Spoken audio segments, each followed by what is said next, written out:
welcome back to another episode of The Male Perspective. I am your host, Lana Reid, and today is a wonderful day. I get to spend some time with one of the amazing men of Omega Psi Phi Fraternity Incorporated. Today, I have with me Brother Robert Davis. He is the Basileus of Rho Iota chapter out in Danville, Virginia. And shortly, we will hear more about the wonderful work that his chapter is doing in the area, plus peek into a few other things that he's got going on in his world. But first and foremost, as I always do, sir, I take a quick moment to pause, say thank you for making time for me today. Time is a gift.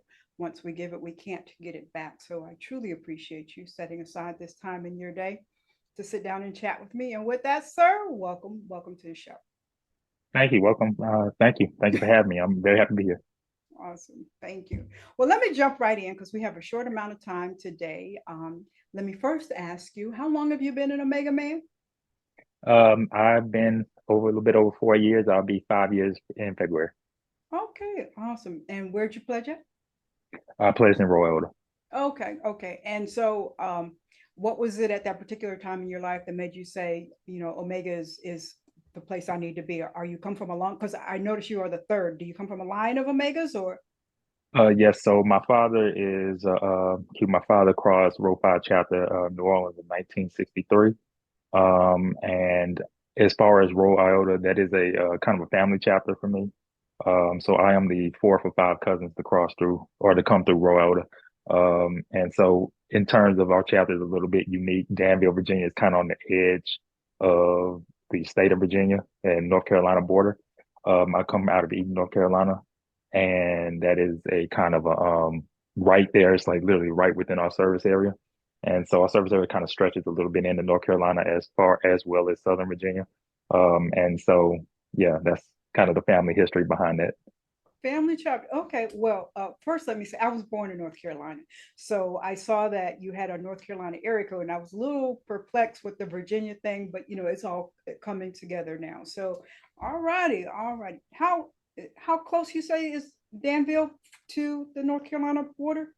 It's right. It's literally right on the border. Okay, right there. Okay, all right. Well, as I normally do when I get prepare for these shows, I scroll through social media and websites and all of that. So I was on the Facebook page for Rho Iota, and I Yeah. saw congratulations are in order. You gentlemen just received a certificate of appreciation from the Danville Public School system. So I would like to know, what is that partnership about, and what do you gentlemen do for with the school system? Yeah. So, mentoring is a crucial element of what um, Omega Psi Phi stands for.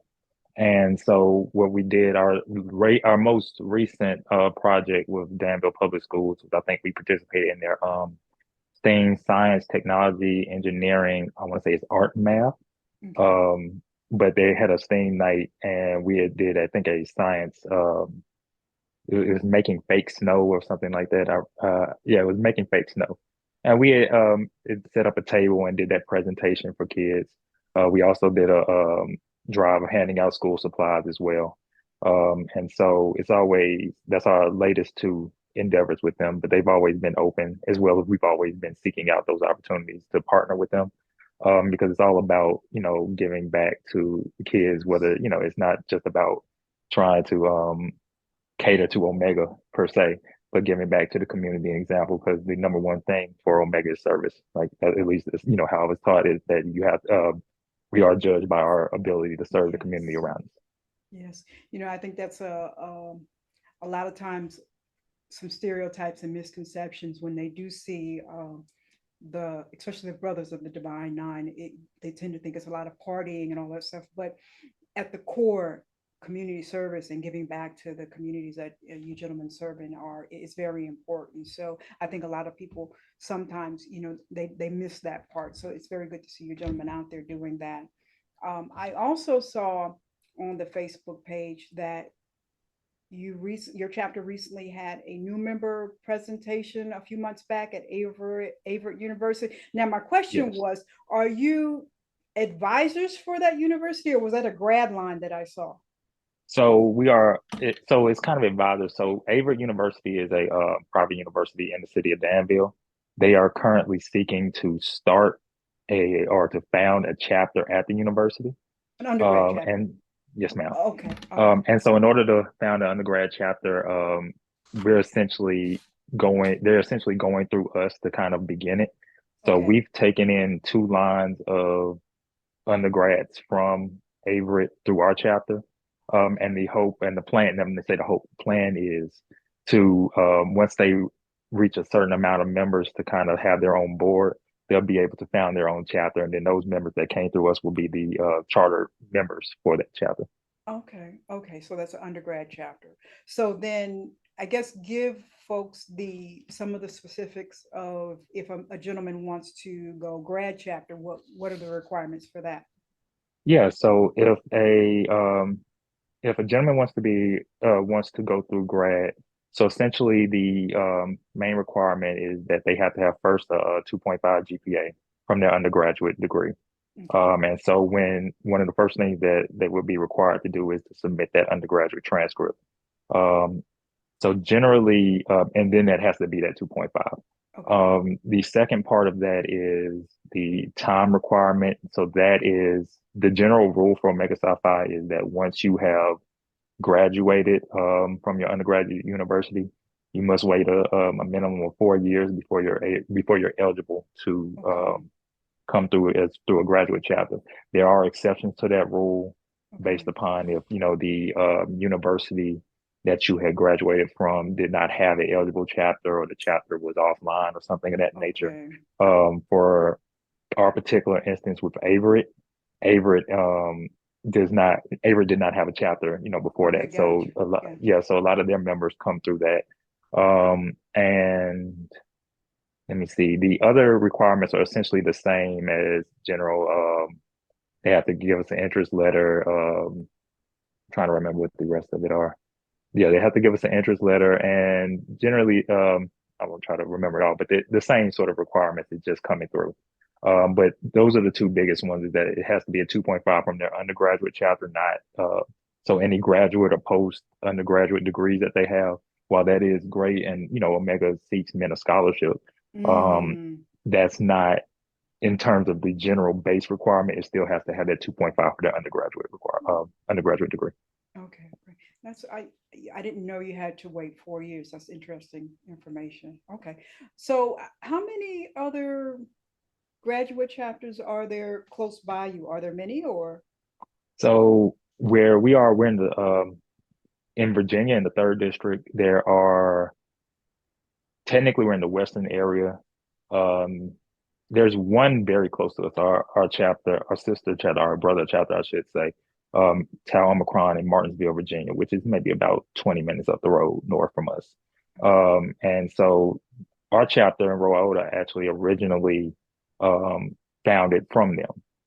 So Okay. we broke off from their chapter. Our chapter founded in 1968. And and the next one I want to say is in Roanoke. I want to say that's Gamma Alpha. Um, and they're about an hour and a half up. So in terms of close to us, it's kind of us in 𝗙𝗙𝗥𝗘𝗏 is kind of sitting Okay. in the real southern part of the state. And then everybody else is kind of moved kind of further up north. Okay. Okay. So you got a lot of brothers in your chapters to roll up the sleeves and do the work, or? We're a small chapter. We're about 35 active members. I want to say we have about 10 or 15, 10 inactive members. So about 45-ish in total. And I Okay. can say when I first crossed, we used to have our meetings in a very small room. And it was there, it may have been 8 people or so. So, we've grown a lot. We've grown a lot Awesome. in terms of seeking out both graduate members and then our undergrads that have come through. They still will hope they still will. The plan is for them to be part of their charter members of the chapter through Averett, but they have also came through and they've worked for us, wonderfully and put in the service and the work. So I'm greatly appreciative of all the brothers in our chapter and what they've done, Awesome. especially the ones that come before me. Like they, no, I Gotta mean, yeah, Show you the And it, way, teach you the ropes and everything. Okay, the shoulders you stand on. Okay, we understand. We understand. Now, I want to ask a question because I saw another thing on your Facebook page. I'm pretty sure if you ask any of the Divine Nine organizations and you pull them to a corner, they're going to say that theirs is the best, you know. uh, but I do want to let everybody know that quite often all of you come together and you work together seamlessly. And I saw that just recently in Danville, some of the Divine Nine came together for a unity festival. Is that something that's often, or was that a new event? I think that's annually. And so that was at Danville's Farmer Market. Um, and so yeah, so Danville does have a Panhellenic Council. I think it's the Piedmont Panhellenic Council. I forget the exact name. I know it's PPHC. I think it's Piedmont Panhellenic Council. Okay. But and so yes, and we do partner with, all Divine Nine. We're hoping to do something with the Deltas of Danville later this month. Okay. And so yeah, it's always, it's always that playful type of jockeying around with each other, like, oh yeah, they're the sigmas, oh they're the alphas, and blah blah blah. But at the end of the day, it is all love between all of us because we're all standing essentially for the same thing. Yes, all about the community. There's work to be done, and it's a beautiful thing to see all of you come together and do the work, especially when it comes to mentoring the young folks. So it's good to have good examples to show them, and quite often in some of our communities we don't have that. So we have you, ladies and gentlemen, doing that.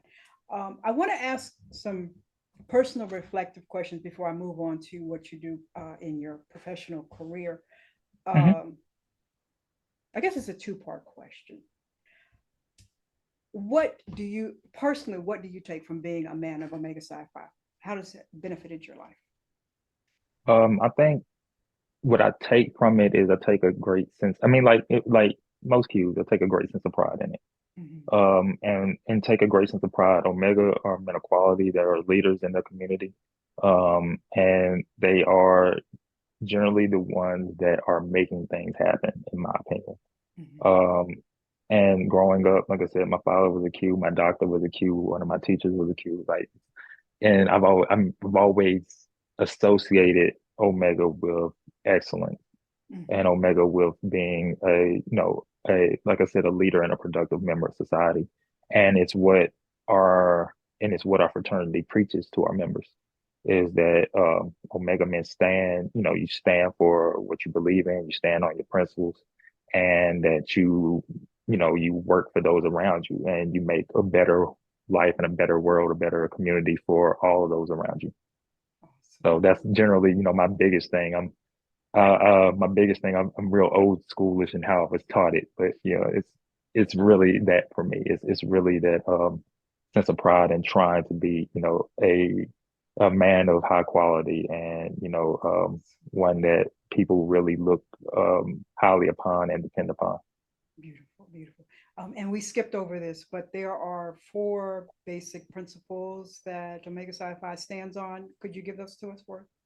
Yes, manhood, scholarship, perseverance, and uplift. So manhood being obviously, that's very can be a very broad definition, but manhood being very basically to handle yourself in a way that a gentleman would or that a man would. Scholarship being that Omega men are known to be, it's not being like a bookworm nerd or anything like that, but scholarship being men that are educated, men that are intelligent and highly thinking, and always open, have a thirst for knowledge and open to learning. Perseverance being men that do not give up. You see it through. You persevere through hard times, and men that generally look at adversity with a sense of pride and a sense I'm going to get through this and not crumble under pressure. And then uplift being to always raise those around you and to reach back and to pull up because we reach as we climb. That's one thing that we say. And it's one thing to always reach up to those around you and to pull those around you up and to really help those rise.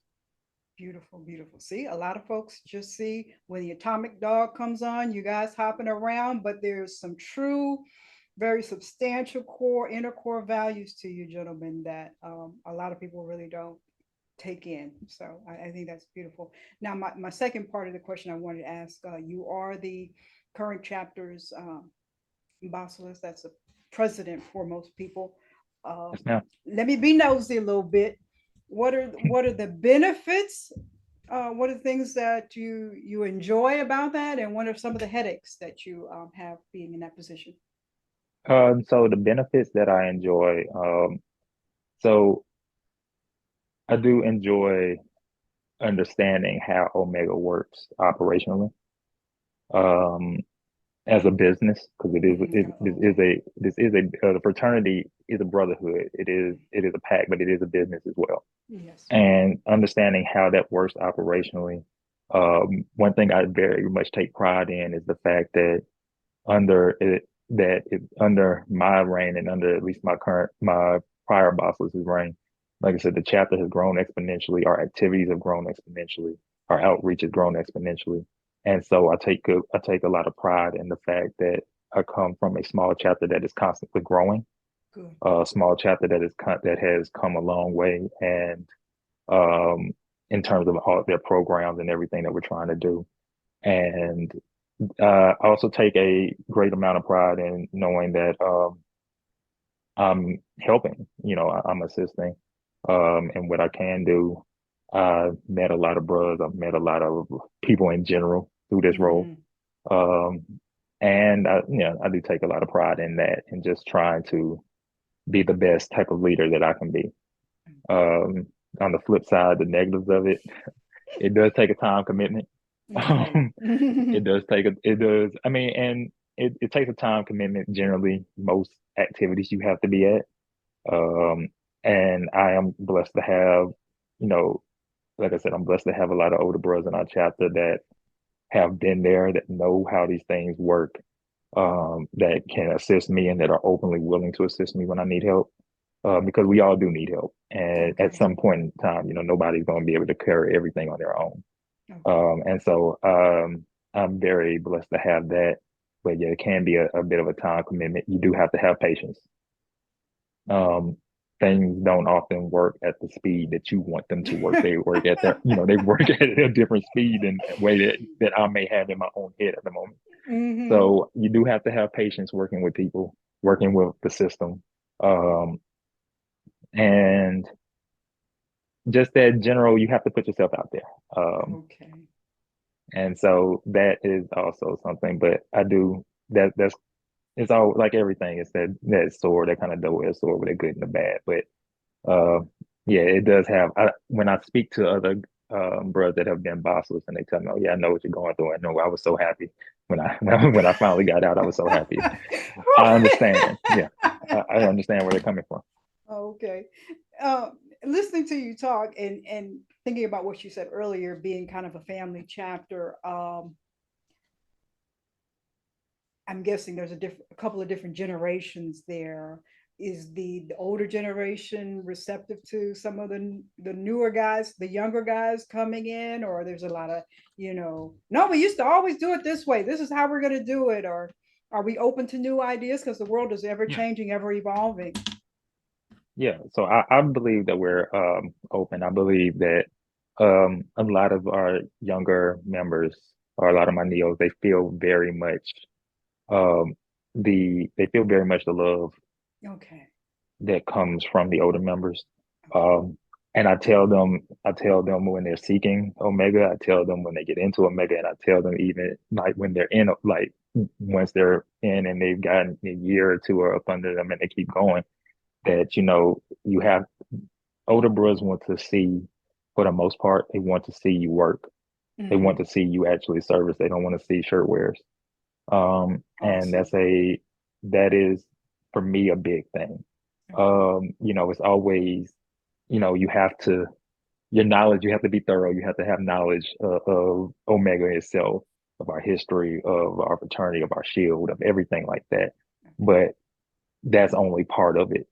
Nobody wants to have members come through and they're gone, or they're, we see them on social media, but they never participate in True. anything. And so that's the biggest thing.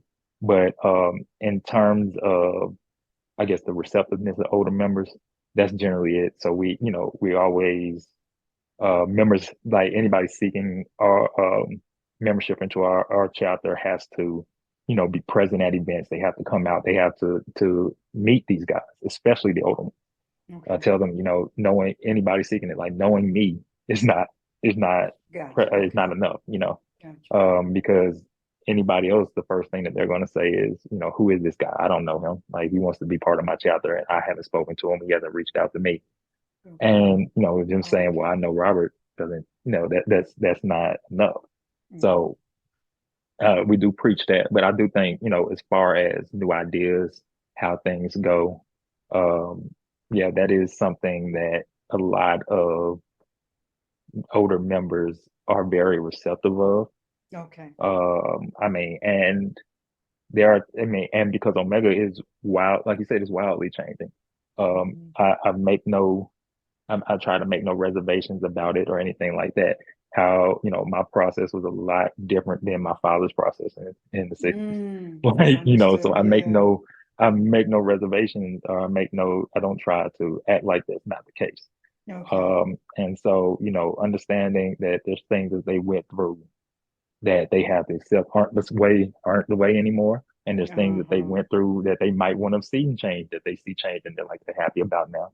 But it's Okay. all about, I think at the end of the day, um, bringing in high quality men.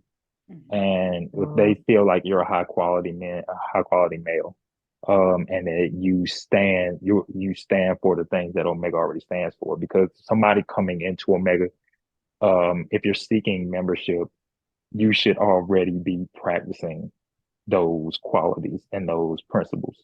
It shouldn't be something that you're learning now to say, oh, well, yeah, now I'm going to do this because I want to be. These are things that you should already be practicing. It should already Gotcha. be instilled in you. And this should just be something to add on to that. Because Okay. at the end of the day, you're a man first, and you have to have those things already instilled in you to really be Omega quality. Okay. Great. So this is kind of off. I wasn't expecting to ask this, but in today's world with a lot of young folks, I'm hearing these things, like, it's me against the world, just me, myself, and I don't need anybody. I'm an introvert. But Hmm. Omega Psi Phi and this concept, the reality of brotherhood. If you were talking to a young man who's, I don't need anybody, I got to do it all myself. No, you need to find somebody. You need to find a good group of healthy brotherhood. If it's not Omega Psi Phi, you really need connection. What would you say? Because mentorship is a part of Omega Psi Phi. What would you say Yeah. to them? I mean, I would say to them that first, I would say that, we all have a sense of ego and pride about us, but hubris is the flaw of pride. Mhm. And having too much, I mean, just literally having too much pride will always be somebody's downfall. You Mhm. have to know there's nobody in the history of the world, in any, like you said, in any organization, in any part of society that has been able to do everything on their own. Mhm. Um, and it's foolish for me to think that I would be any different, or for you to think that you would be any different than that. Mhm. Um, and so that's one half of it. The second half is it's okay to ask for help. Okay. And if you ask for help and somebody's not trying to give it, it's okay to move on from that person and seek something else. I think sometimes, especially with younger people now, they may ask for help and they may not know I can't even say the correct, they may not know the quote unquote right way to go about it, or it may take some people aback of how they ask for it, but it's because they Uh-huh. don't know any better. Yeah. But at the same time, I feel like that's where when I talk to younger guys, I get that from. It's like, well, I feel like they look down, like these people look down on me, or they don't want to help me, or they think I don't do anything or something like that. And I always tell them, if that's genuinely the case, then move on from that person. There's no need to waste your Mhm. time trying to even seek that person's help. But there will always be people out there that will understand where you're coming from, that will understand your plight, that will understand your situation, and will be willing to assist you. Or and if they can't assist you, will be willing to point you in the direction of somebody that can. So that's always my thing about it. But it's just to not get discouraged, to not take one if things don't go your way the first time, it's about that perseverance. If things don't go away your way the first time, it's not a point to give up on it and to say, okay, well, I'm gonna shut down. I'll just do it myself. And we've all had those moments. Mm-hmm. And but at the end of the day, it's less on your mental, it's less on your physical health and your mental health. And that's how you build those bonds with people. That's how you build those friendships with people. People are generally willing to help each other. I Mm-hmm. genuinely believe that people are Yes. generally willing to help each other and to assist with each other. You just have to be willing to reach out. You have to be willing to hear some no's, Yeah. or you have to be willing to get some weird looks sometimes. But if they're not for you, they're not for you. Omegas are such good mentors, such good mentors. Well, let me move on real quick before I wrap up here. I want to talk about professionally what you do. You are one of the things you do, many things, but you are a CFE, and some folks might not be aware of that certification, that career. So just kind of break it down, what's all involved, and who needs this type of service. Yeah, so I am both an attorney for the state of North Carolina and I'm a certified fraud examiner. So CFE is certified fraud examiner. And so that was actually something that a bro, I forget his name at the moment. I feel very bad about it. That he recommended to me when I met him at a meeting. He said, it can take you a long way in terms of my background was financial law, Okay. and personal finance and Okay. things of that nature. And so I was looking to kind of take a step up, and he stated to me that this is something that can really help your career. Not only that, but the certification process is it's not similar to the bar, but the type of line of questioning and the type of material that you'd be studying is kind of running that same sort of line. And it has. And so what that allowed me to do is I'm technically internationally certified to examine fraud in any sort of capacity. And so my current position, my current position was is that I currently work for Winston-Salem State University. My Um, home. I was born there. Oh, I'm sorry. I mean, go ahead. no, no, that's wonderful. That's I was born and there. so I currently work for Winston-Salem State University. Go And I Rams. work, yeah, and I work as an investigator there.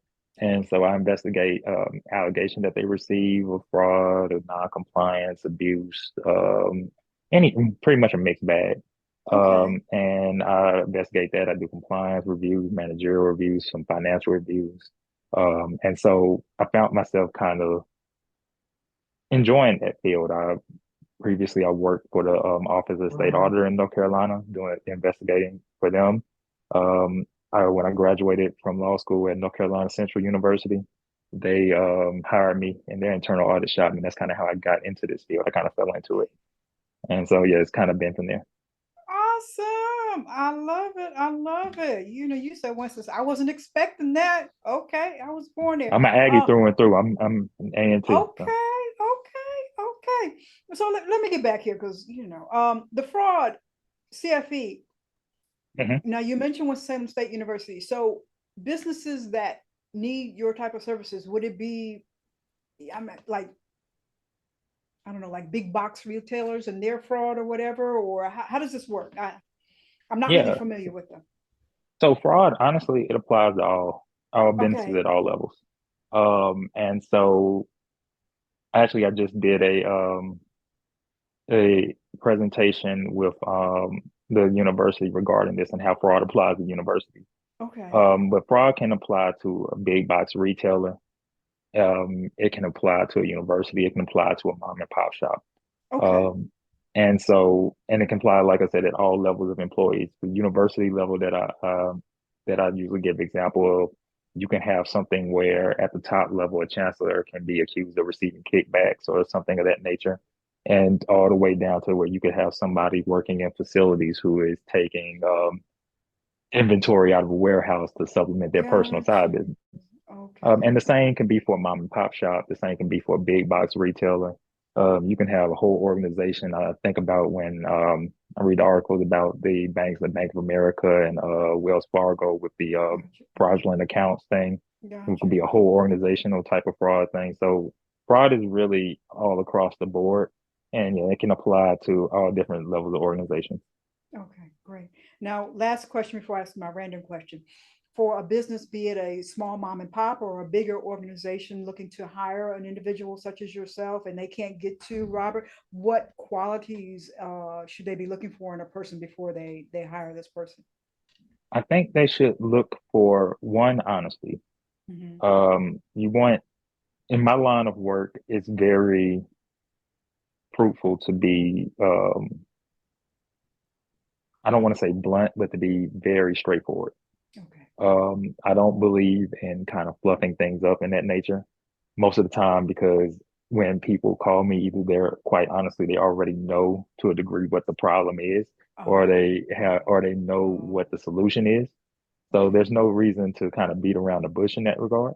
Gotcha, gotcha. But it's always about, and the other reason for that is, and this is one thing that I believe is very prevalent, especially in the Black community, is just that it's not a lack of knowledge per se, but it's a lack of education on these topics. Okay. And so a lot of times the kind of holes that we see um, are just from where people aren't knowledgeable about what controls can be put in place to kind of prevent some of these sort of issues. Oh, okay. And so, yeah, the things that people should look for is one, somebody that is very straightforward with them about what things are, somebody that is willing to dedicate themselves to that process, to helping them, not just trying to. I always say when giving recommendations or when giving or when defining the problem is to give reasonable, actual, actionable solutions. So not say nobody wants to hear somebody tell them, well, yeah, this is how you would address this problem, but it's something that's not actually applicable to them for whatever, reason where they don't have the resources or the staff or anything like Mm-hmm. that. And a lot of times when people hire consultants or things like this for this nature, they give them kind of a generic answer of, oh yeah, well, these are the things that you can do in order to make, to secure your inventory, or the things that you can do in order to ensure that your financial reports are accurate or coming in on time, or that you're in compliance with these particular laws. But those solutions aren't really catered to that institution. They're just kind of these generic statements, and that doesn't help anybody. So I believe that's, one of the biggest things is somebody that understands you. You want Okay. somebody that understands your organization. You want somebody that's going to be honest with you, and you want somebody that's going to dedicate themselves to that process. Awesome, awesome. I hear a little bit of overlap in the traits for the CFE bleeding over into Omega Psi Phi. So here's some conjunction there. Um, so what next for Robert Davis? You'll be district phosphorus unit? I don't think so. I don't. I don't think so. I mean, and no, I love the fraternity. I love serving. I'm kind of happy in terms of Omega wise where I'm at. Um, I'm happy serving on this level. I want to help Rho Iota to grow. The district, I think it has enough heads in it already, so I enough, don't. enough cooks in Yeah, the kitchen, huh? yeah, and they're all not, and they're all knowledgeable, great brothers. I'm not, trying to say anything bad about them at all, but they definitely have great leadership in place already. And I think, I'm fine with interacting with them as they are now. I will definitely always step up if needed. Okay. But I think in terms of Omega wise, yeah, that's I'm kind of where I want to be with them Oh, right well, now. I thought I could put that energy out there and see where we get. We'll circle back in a few years. Now, you Yeah. gentlemen were all just in Charlotte. Where's the next conclave at? The next conclave will be held in Tampa, Florida, 2024. Okay, Yeah. I'm Yeah, gonna leave that alone for a minute. yeah, that's been a point of high contention among within the fraternity. So Maybe things will change quickly, and we won't have any personal conflicts. We'll Let's see. hope. We'll see. Let's hope. Let me ask my random question and see what we get here. Let's see how we get something. I think I got one. Let's see. What product would you stockpile if you found out they were going out of business? Ooh, what product would I stockpile if I found out they were going out of business?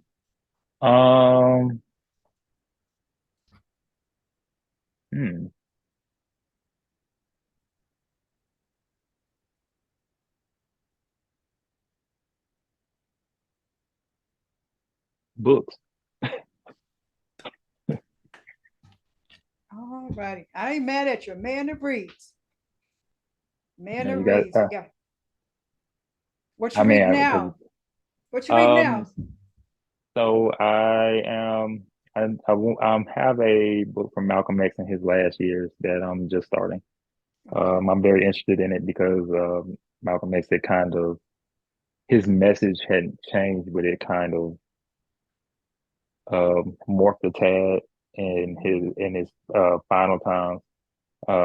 To I never really thought he was overly militant as much as I thought he was really enforceful of what he wanted, and he was He's willing very to stand on passionate. that.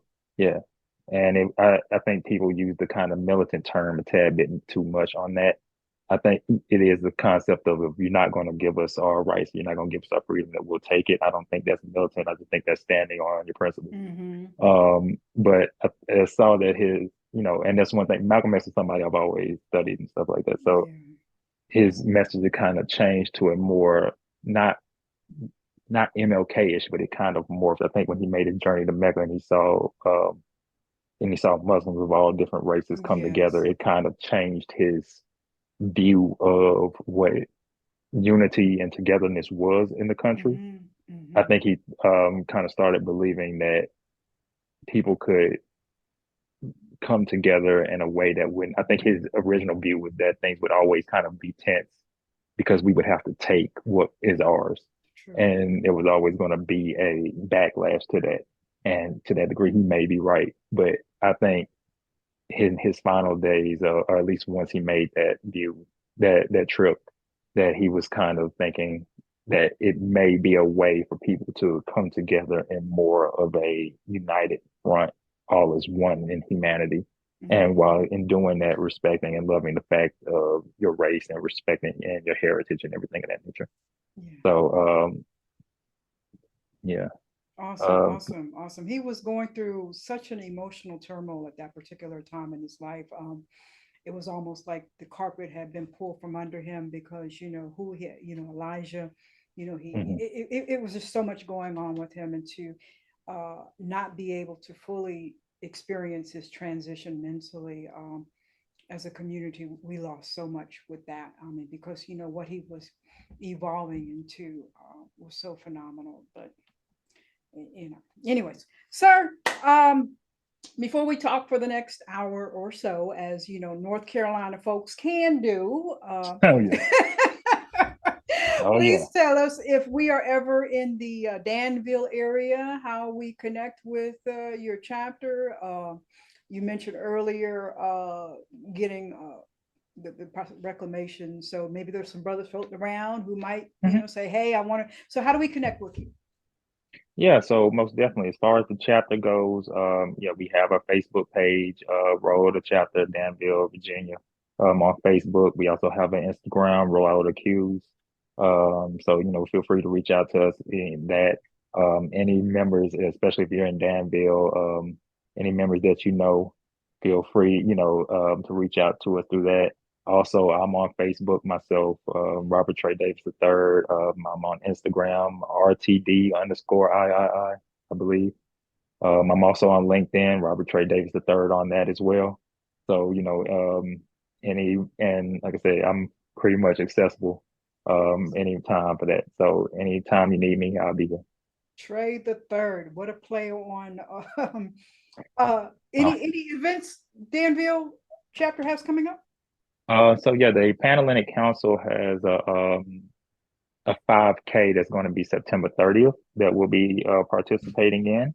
The Deltas of Danville also are doing a harvest festival in South Boston, Virginia, that we should be trying to participate in with them as well. Okay.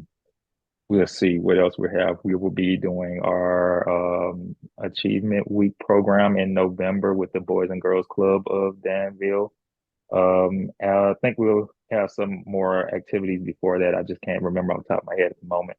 Okay. But yeah, we'll put that out through our Facebook page. We have a scholarship program going right now for all high school seniors or high school seniors. I believe we can even open to high school juniors. So if you're in the area, Danville, Pennsylvania County, then you're definitely welcome to apply for the scholarship if you're seeking money for college. We're open, and then I think even outside of just that area, because like I said, our service area goes pretty wider than most. So we're open for all of that. So like I said, we reached down into North Carolina, Rockingham County, Caswell County, as far as going up to, I believe, Henry County as well, and in Virginia. So we're kind of all over the place in terms of that. We have members in Greensboro, members in Reedsville, members in Danville, members in South Boston. All over my spot. Okay. Oh yeah, we're all over. So there's no requirement for you to live a certain distance from the chapter that you're at? So for us, there technically is. For us, most of the members, especially like the ones that came from Greensboro, like myself, we come from Eden, or we come from up that way. So our service area would have been there. Okay. And so for us, we choose to go back to our home chapter. Okay. And so same thing with Virginia. I think we reach up to Danville, South Boston area. That is our quote service area for them, Pennsylvania County as well. All right, I love it. Might be small, but y'all boots to the ground, no pun intended. Y'all right. Yeah, y'all doing yeah, there's no chapter north of Greensboro between here and Danville. So that's kind of how that works. Y'all gotta roll up your sleeves and put in the work. Well, I appreciate I appreciate y'all. Yeah, I mean, I just really, over the years, my college years have been so many years ago, and I have always been perplexed when I run into people who don't understand the phenomenal work that you guys are just putting. I mean, just picking it up and putting it down, doing it. So, like you mentioned, the scholarships, the mentorships, a lot of things that within the Black community, we are complaining about the needs of our young people, but you're there, and I just think people need to be more aware of your presence, and so kudos, claps for me. I appreciate you, gentlemen. Don't tell anybody, but Omegas have always been my favorite. So we get that a lot. It's no secret. I appreciate that. So but yeah, I truly appreciate you. I truly you making time for me today. Tell everybody else in the chapter, just kudos, and just keep on doing the amazing work that you gentlemen are doing. Yes, ma'am. I appreciate you taking the time again. And we'll keep up the work. We'll be here. We're not going anywhere. I appreciate it. Well, that is all for this week's episode of The Male Perspective. I'm your host, Lana Reid, and I will see everybody next time.